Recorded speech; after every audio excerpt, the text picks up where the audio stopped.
subappalto. È dal terremoto dell'80 che viviamo di subappalto.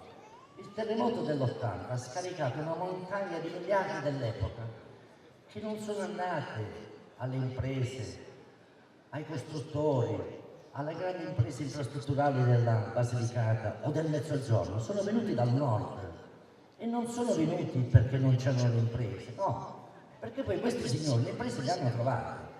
Allora quelle imprese venivano identificate come general contractor, cioè persone che avevano questa grande competenza di mettere insieme una serie di imprese, quindi appalti di grandi, tanti miliardi, stroncando la possibilità alle imprese locali di partecipare perché non avevano l'iscrizione, e quindi queste povere imprese dovevano andare al politico di turno a pietire il subappalto dei subappaltatori, perché la general contract dava poi un appalto alle grandi imprese nazionali e queste, non avendo macchine, movimento terra, operai, ingegneri, geometri, si rivolgevano all'impresa del territorio per dare il subappalto dell'appalto e quindi una terza mano che cadeva sul territorio.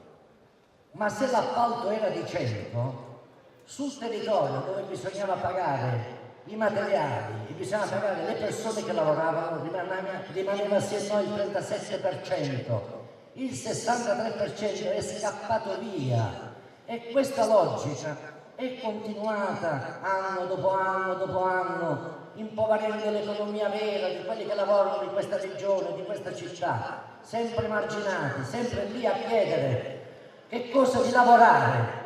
Ma stiamo scherzando? Il lavoro è una cosa che è scritta nella Costituzione di questo Paese, al primo punto, e non deve essere una concessione, un'argizione, una cortesia. Il lavoro è un diritto, perché si è uomini se si lavora, perché poi lavorando si comincia a apprezzare il lavoro, si comincia a lavorare meglio, si diventa più bravi e si diventa competitivi e si conquistano i mercati e si comincia a acquistare quella capacità che è lo spartiacque da chi non sa fare nulla a chi sa fare le cose. Noi dobbiamo ripristinare questi sistemi semplici che sono scritti nella Costituzione. Lo vogliamo fare noi che abbiamo le idee chiare, e ve lo dimostreremo, perché dobbiamo liberare tutto quello che è successo in questi anni con un colpo magico, semplicemente rispettando le regole. Le regole, perché se uno rispetta le regole tutto questo sparisce. E quindi io mi impegno formalmente con voi, quante volte vi vedo, quanti volti nuovi vedo, ed è un impegno sacrosanto, quello di rispettare le regole nell'interesse vostro, nell'interesse di tutti i cittadini, senza privilegi per nessuno. Ho tanti amici, tante persone che mi sorridono, amici imprenditori, loro saranno uguali a quelli che non mi sorridono, purché rispettino le regole. Se noi saremo così precisi e puntuali, vedrete come in poco tempo questa città cambierà e vi daremo immediatamente informazione, apriremo le porte per voi, vi faremo vedere come si amministra, perché voi siete coloro che pagano le tasse, voi siete i cittadini, voi avete il diritto di guardare quello che succede in quel palazzo. E toccheremo poi le scuse che vengono utilizzate quando la macchina non funziona. Troppo comodo. Metteremo mano alla crisi del lavoro con piccoli ragionamenti semplici. Sono numeri semplici. 2200 lavoratori e lavoratrici in Materane sono, e non vi dico le differenze, fra la cassa integrazione e la mobilità.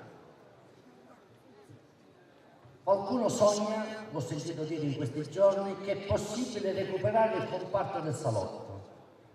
Non è possibile, bisogna avere il coraggio di dire che noi non siamo competitivi. Il sud-est asiatico produce i salotti come quelli nostri con il costo del lavoro a 1/10. Noi siamo fuori gioco. L'avete capito che siamo fuori gioco?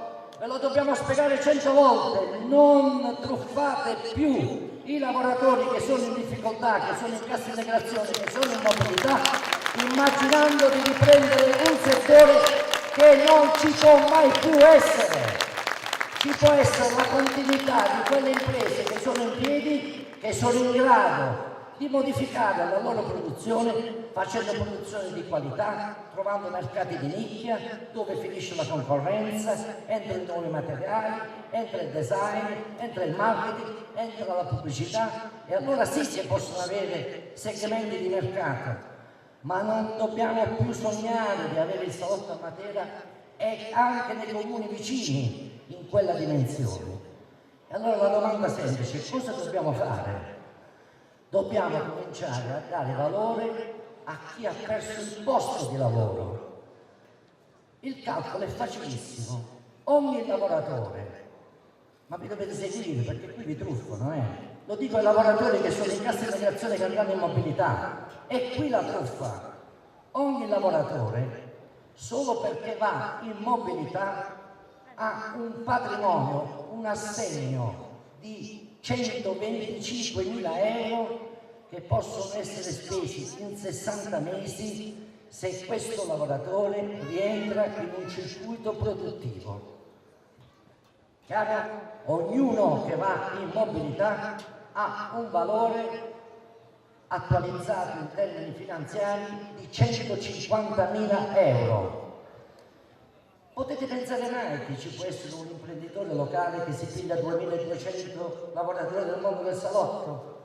Chi lo pensa è pazzo, non ci sarà.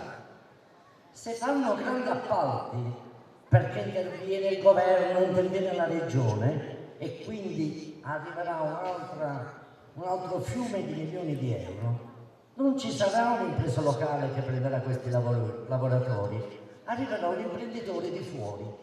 C'è un altro sciacallo che viene al sud con le trombe e i tappeti rossi e viene a prendersi i soldi dei lavoratori più i contributi che la regione gli deve dare, che le leggi gli devono dare. E quando questa impresa, dopo 3 anni, dopo 5 anni, va in crisi, non chiede nulla, se ne scappa. Non ha il coraggio nemmeno di venire, lo decide con una delibera presa semmai all'estero o in un'altra società del nord, in un'altra città del nord. Allora l'alternativa, che è la domanda che mi aspetto, che molti mi fanno, qual è la soluzione? Cosa può fare il comune? Il comune ha un potere enorme, grandissimo. Se prendiamo questi 2.200 lavoratori e li dividiamo in 100 parti, troviamo la formula magica che ci sono mediamente dai 20 ai 25 lavoratori. Sapete cosa sono 20 lavoratori con una dote di 150.000 euro? Sono 3 milioni di euro. A Matera ci sono imprenditori che hanno la capacità di fare impresa, hanno la capacità di mettere a disposizione i propri capitali, le proprie capacità e con la forza di 3 milioni di euro che vengono da questi lavoratori fanno partire una nuova impresa utilizzando i fondi pubblici, i contributi pubblici che sono a disposizione di tutti, non dei raccomandati. Ecco perché noi vogliamo questa libertà, vogliamo creare una cultura di impresa diffusa, di impresa facile, aperta ai giovani, aperta ai laureati che stanno al nord, che non possono tornare qui perché non c'è lavoro, alle donne, alle nuove forme di cooperativa, ma il comune può fare delle cose semplici. Esistono le soluzioni delle cosiddette case parcheggio, ma voi pensate che è difficile per un sindaco dare una fideiussione, prendere un capannone come tanti che sono ormai dei cimiteri giù nella zona industriale, dividere un capannone in 10-20 parti, mettere tante piccole imprese, consorziarle, fare i servizi comuni, un telefonista per tutti, un commercialista per tutti, un usciere per tutti, si risparmia, si fa viaggiare l'impresa, certo. Dopo 1 anno, dopo 2 anni, dopo 3 anni, i business plan si fanno a 3 anni. Non tutte e 100 avranno successo, ne perderemo 20, ci sta pure nella statistica. Ma le 80 che rimangono, che crescono, raddoppiano la forma di lavoro, i lavoratori diventano il doppio, hanno successo.